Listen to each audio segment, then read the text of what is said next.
From the KSL Broadcast House, this is Sunday Edition with Doug Wright.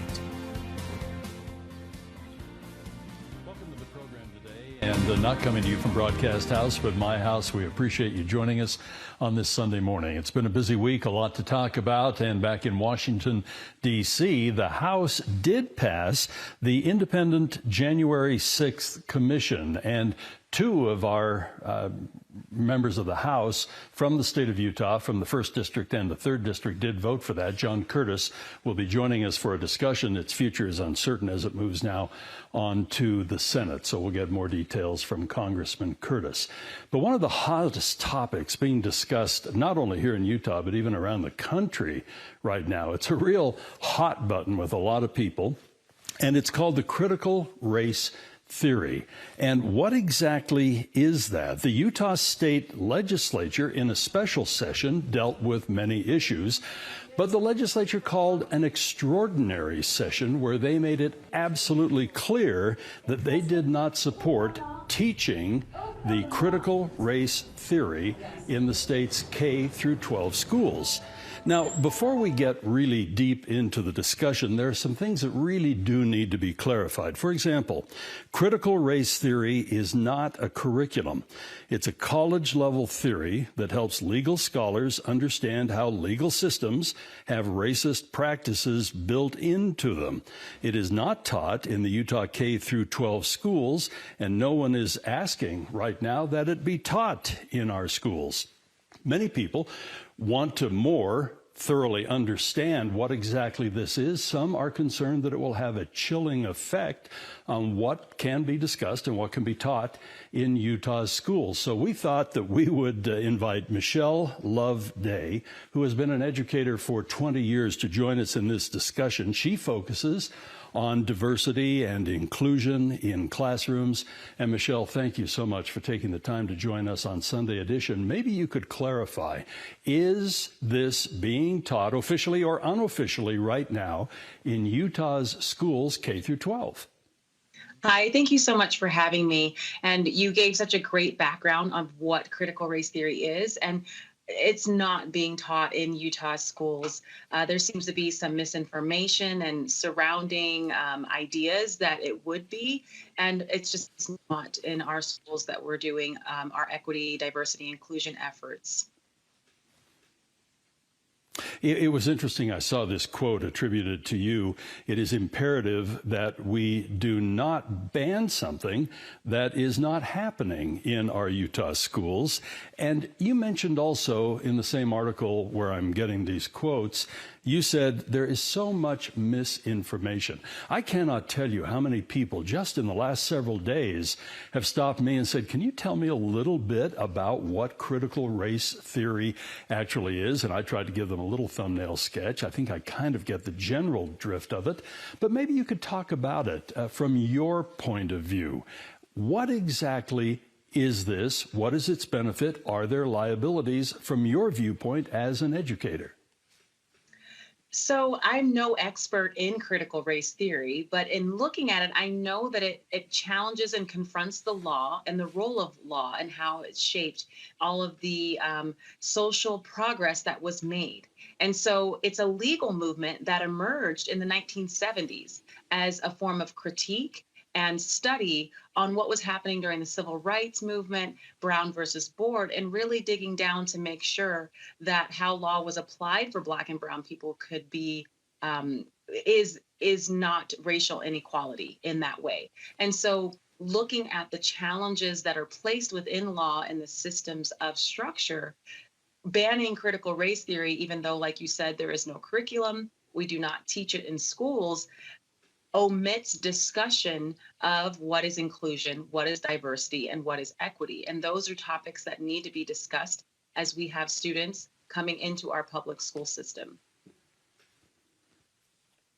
I had a very interesting conversation just maybe a month and a half ago, with a highly placed person in Utah politics who happens to be a Republican, conservative.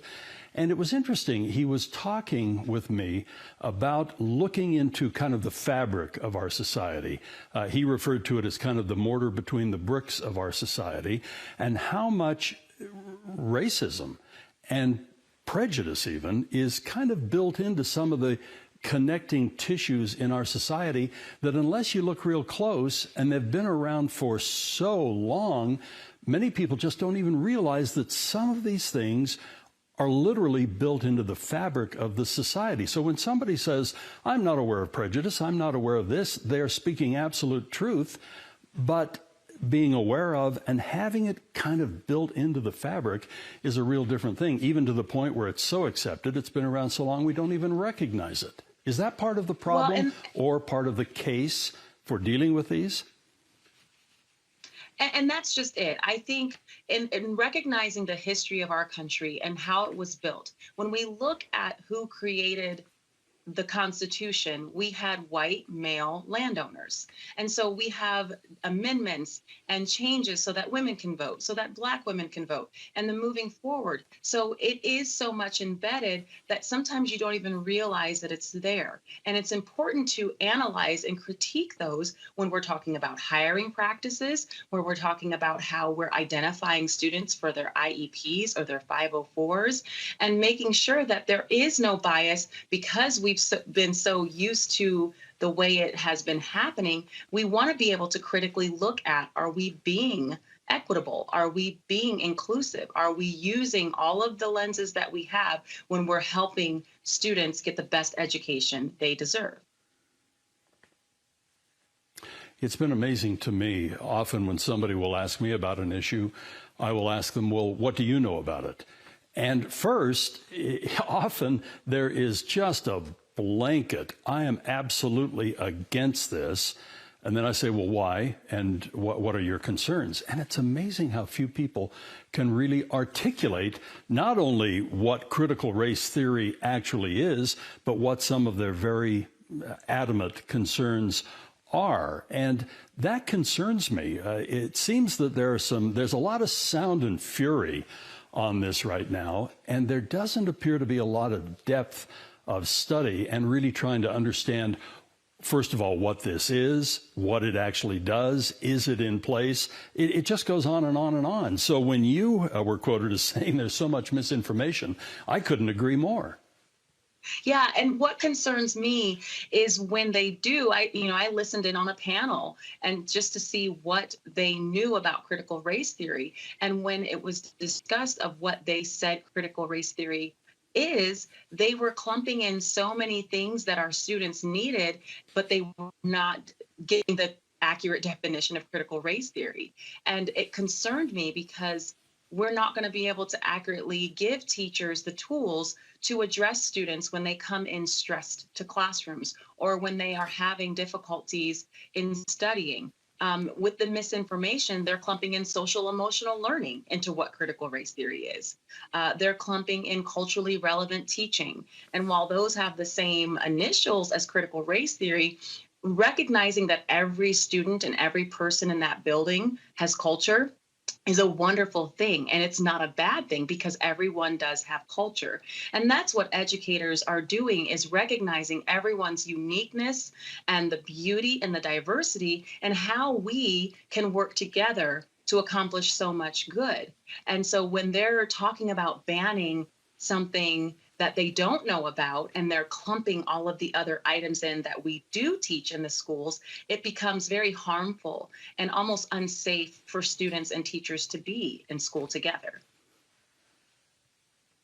I want to make this really clear that Governor Cox did not put this on the agenda of the special session, but legislators themselves, primarily Republican legislators, decided to create an extraordinary session where resolutions can happen.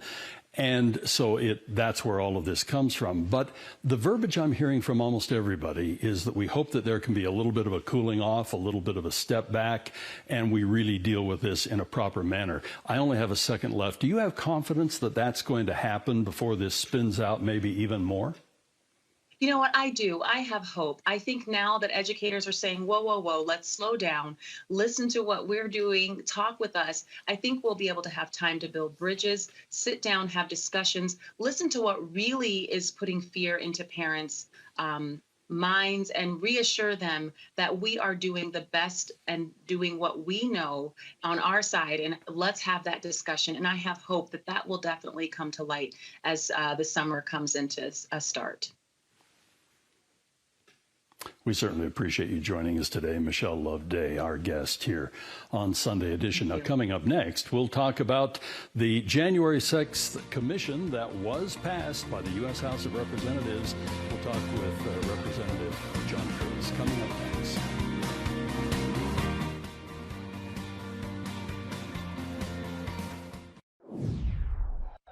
This week, the House of Representatives in Washington, D.C. voted to move forward with an independent commission to look into what happened at the United States Capitol, of course, on January 6th. It passed in the House, and there were several Republicans who did vote for it. Our delegation was split, and one who did vote for it was our 3rd District Congressman, happens to be my congressman, Representative John Curtis. John, I couldn't help but think, as we were anticipating this interview today, and you and I have talked about this before, and I won't rehearse all of the things that are so unique about your time in the United States Congress, from the way you ended up becoming a congressman, the special elections, everything else. Do you ever find yourself now, after a relatively short but amazing time in the United States Congress, just wishing there could be a couple of months of normalcy? Doug, that's such a great question. I just wonder what it's like for other people who serve here in other eras and other generations. Like, I've had 2 impeachment votes. It's just a very unusual time, January 6th. And I'm amazed as I look at myself that there's any hair left up there. You know, it has been an unprecedented time. And there are so many things that are in the works even right now. But let's talk about this commission. There is a common denominator in all of the articles and different things that I've read and heard, a common denominator in those who voted for it and those who voted against it, and that is a fear that this could very easily spin into something very, very partisan. You and Representative Moore voted for it. Representatives Stewart and Owens voted against it, but all 4 of you expressed the concern about this becoming really, really partisan. It is a big concern. The problem is, if we cannot come up with a bipartisan approach to this, people are not going to accept the results. And America really wants to know. I really want to know what happened. And the only way that'll really be concluded is if we approach it from a bipartisan perspective. I think in my lifetime, the things that I have seen happen in our country, shocking things, assassinations, Watergate, we go on and on, shock and awe, all kinds of things that have been distressing, and we have just watched with just holding our breaths.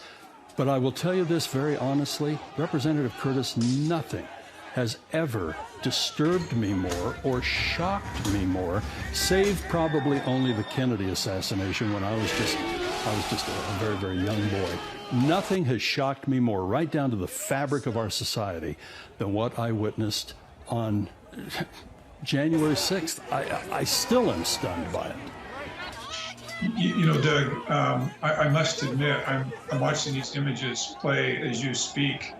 And I don't know that they've had a more profound impact than they are right now as I'm watching the images that are being played.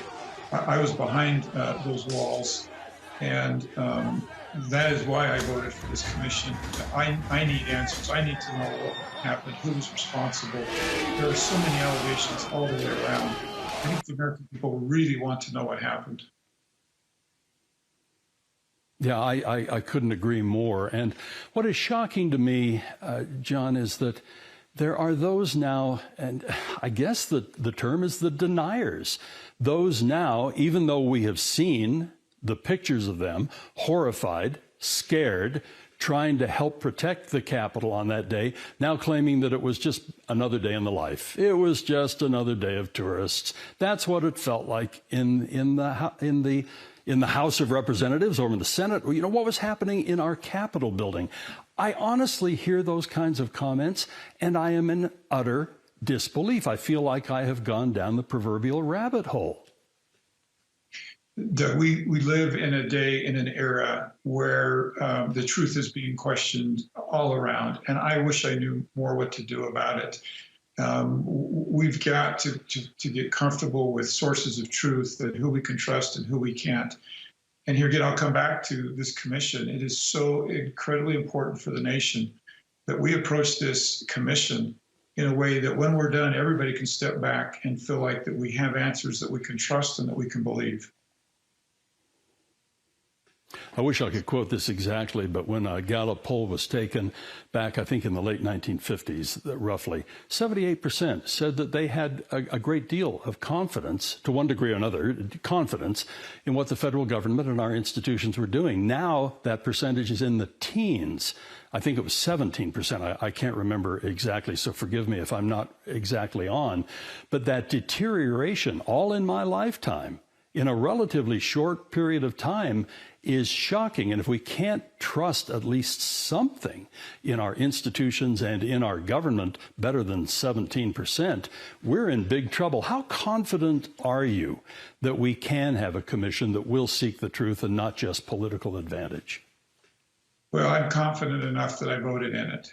And while I have some concerns myself, I actually thought about the Mueller investigation when I cast this vote. It was tainted with a lot of allegations that it was unfair. Yet in the end, we found some remarkable things out, and it helped quiet some things. And I'm hopeful that this will do the same thing. There are questions that just haunt me. We knew that there was a threat to the Capitol, and nobody increased security. Who made those decisions? We know that the National Guard was delayed in being released. Who's responsible for that? Those are the types of questions that I'm not going to rest until I have answers. Representative, we thank you for your thoughts. We'll anxiously await to see what happens over in the Senate. It's always a pleasure to have you on Sunday Edition. Thank you. Thank you, Doug. Best to you. We have much more coming up on the program, including women in the workforce. That's coming up next.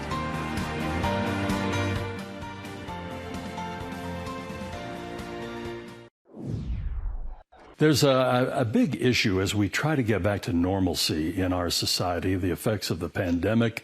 What will go back to normal, what will not. But I thought this new study by the Utah Women and Leadership Project saying that 60% of women are saying their careers have been negatively impacted by the pandemic. I thought we ought to look a little deeper into that, what it means for the recovery, what it means for our workforce, and certainly women and their careers. And I really appreciate Deseret News columnist Holly Richardson joining us on the program today. Holly, there's a lot of anecdotal things. I see it, everybody sees it, where it seems that every single business out there is just screaming for their workforce, one, to come back. Second of all, we need more help. But when it comes to the females in our society and their careers, a lot of the signs I'm seeing and the anecdotal talk about where we are is coming from more entry-level positions, things of that nature. For the women who pride themselves on carving out a career, had a great career, but during the pandemic left the workforce, what kind of condition are they in, and what is being anticipated? What did the study say? So thanks for that question. And I really think that we have to look at the broader picture. It's more complex, I think, than sometimes we like to think it is. So these women who were surveyed, and there were thousands of them, over 3,500 women who were surveyed for this study.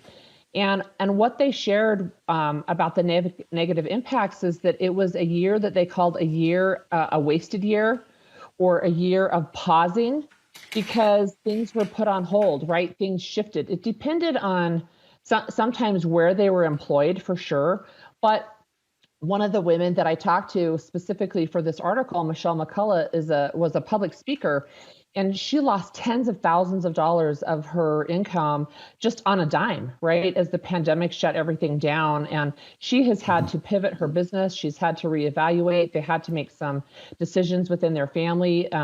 because of her loss of income. And I think that's what we're seeing, and that we're not measuring because we're not asking quite those questions. So yes, she's technically still employed, but the way that job has shifted and what it looks like now is very different than it did, say, right before the pandemic shut everything down. Holly, do we see a bigger hit in any particular segment? Because when we talk about women in the workforce, it's everything from, a part-time job in a fast food restaurant, for example, all the way to the corporate boardroom. And do we see an area that has really been walloped during the pandemic? Yeah, there's a couple. So the hospitality industry has been hit really hard. So women who work, for example, in hotels, some of them in restaurants. But another one that's really interesting who responded to the survey in really large numbers are teachers. And they had jobs, but they felt like they were being asked to do double the work. That they were asked to take on extra tasks with no extra pay, right? And to navigate all of that while at the same time they had to navigate family responsibilities. So I think teachers are one area that was really hit disproportionately. Nothing is ever mentioned without their consent. Years ago, there was a movie on a whole different topic, but it's called The Lost Weekend. And for many people, this has been a lost year. And what do women anticipate? Maybe as a final thought, does the study give you any idea of where we're going? Will this bounce back? Some of this, is it irreparable? So for about 20% of the women in this survey, they said specifically that they were reevaluating whether they were either going to come back to the workforce at all, if they were going to do some retraining, but they were really taking a step back to say, I have to reevaluate what this looks like for me going forward. Holly, I always appreciate you joining us on Sunday Edition. Thank you so much. And for people who would like to follow up on this, see the study, read the articles, where do they go? Deseret News would be a great place. That's a good idea. DeseretNews.com. Thank you, Holly, for joining us. And that does it for Sunday Edition today. We'll see you back here next week, and music and the spoken word.